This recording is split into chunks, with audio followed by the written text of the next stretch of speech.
ever since COVID died down, so to speak, at least in the cultural zeitgeist, I haven't talked much about anti-vaxxers, but I feel that it's still important to discuss them and to call them out because they're out there. Their numbers are greater than ever, and they are doing real damage to people around them, especially in their families, especially their children. Many people might believe it's fine if somebody just doesn't want to get vaccinated because that's their choice, it's their body, that's their medical decision.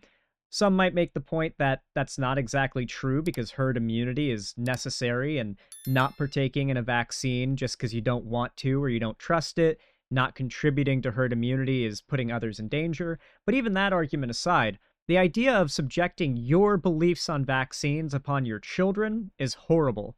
And I know people who, when they were minors, had to sneak out in order to get vaccinated, usually with an uncle or an aunt or something, or a grandma, because their parents were anti-vax. Always Trumpers. Always Trumpers, of course. And that is why this story, I just feel it needs to be talked about. It's not getting enough attention. This is crazy. This came out just yesterday, by the way. Plaintiff in Children's Health Defense lawsuit charged with murder. A mother who blamed vaccines for the deaths of her toddler twins and joined the anti-vax group's lawsuit against the American Academy of Pediatrics has been charged with murdering her children. Who'd have thought? An Idaho woman whose claims that vaccines killed her toddler twins were prompted by Robert Kennedy Jr.'s former anti-vaccine group has been arrested and charged with their murders. Andrea Shaw, 23, formerly of Payette, Ohio, or Idaho, sorry, not Ohio, was arrested on Tuesday after a grand jury returned an indictment, charging her with 2 counts of first-degree murder.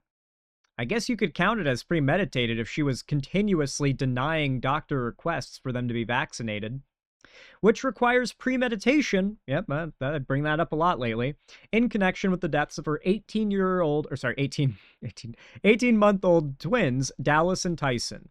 It's a very sad story. I should stop laughing. Police found the twins unresponsive in their shared bed on May 1st, 2025, after responding to a 911 call. Shaw blamed the flu, hepatitis A, and DTaP, the tetanus, diphtheria, and pertussis vaccines, and the children had received days. Okay, that's just a typo in the article. That the children had received days earlier, but the indictment alleges that she suffocated the toddlers. That's not where I expected this story to go. I was thinking this was going to be, oh, yeah, she's an anti-vaxxer. She didn't get them vaccinated. And then when they died, she was like, oh no, I better claim it was the vaccine that did it. But the reality is this lady suffocated her 18-month-old twins.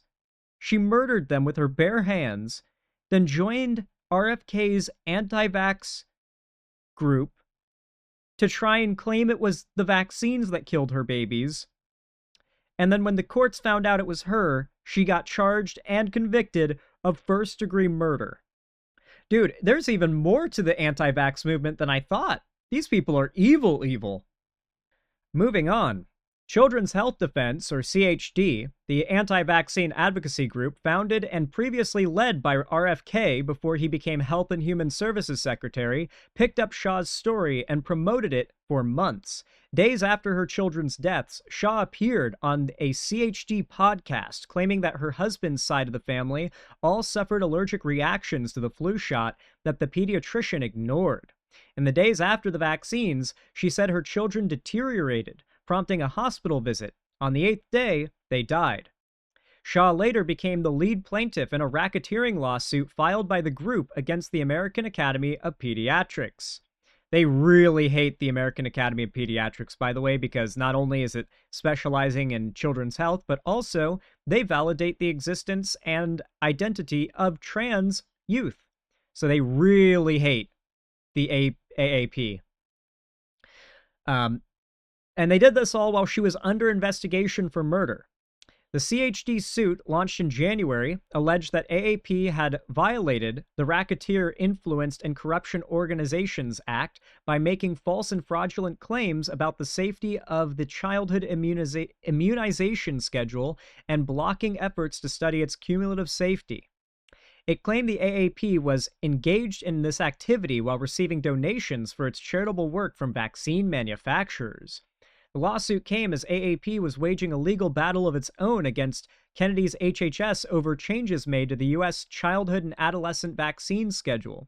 That's right, RFK runs an anti-vax organization, or previously did, now runs Health and Human Services, has rewritten the childhood adolescent vaccine scheduling and like the parameters, and you've got the American Academy of Pediatrics being sued by that organization as it calls out RFK and said organization for forcing their anti-vax ideals through the government onto children.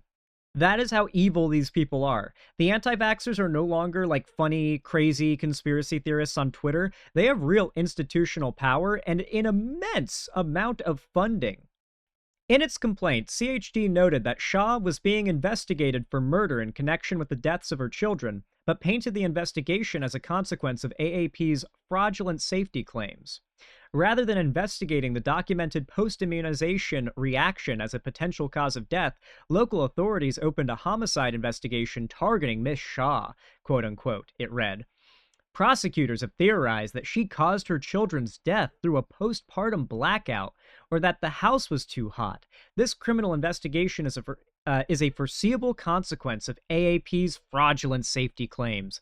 When the medical system has been told that vaccines cannot cause serious injury or death, grieving parents become suspects rather than victims. This anti-vax organization is literally trying to cover for this lady who strangled her toddlers to death. Oh my god. Either they're falling for it or they're actively covering for her and claiming that this is the vaccine industry blaming her because the vaccines killed the kids and they don't want to take the credit. They don't want to take the blame. This is so evil, dude. I knew going into this article, reading this, I was going to be reading something insane. That I would be hearing some of the most evil anti-vax vitriol imaginable. I did not think it would be this bad. I did not think it would be this bad, dude. Okay. In a post on X, promoting the Defender's story, CHD CEO Mary Holland wrote, "Parents deserve to be heard when they raise vaccine safety concerns for their own children. This mother wasn't, and now she's facing life in prison." Other anti-vax voices on X also defended Shaw. "This may be the best reason for not vaccinating your kids, to avoid being charged with first-degree murder," wrote entrepreneur Steve Kirsch, who runs the so-called Vaccine Safety Research Fund and has written for The Defender. Dr. Lynn Flynn of the Independent Medical Alliance framed the charges as a warning.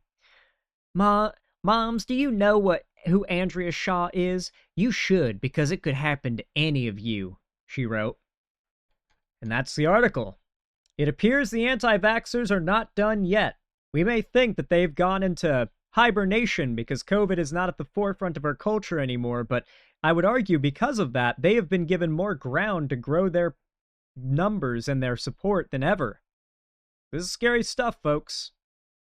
Be safe out there and stay healthy. Anyway, if you enjoyed this video, leave a like and a comment down below. I really appreciate it, and it really helps a lot. Comment as well, as that really does mean a ton. Subscribe if you want to see more. Follow my social medias linked down below, and as always, I hope to see you in the next one.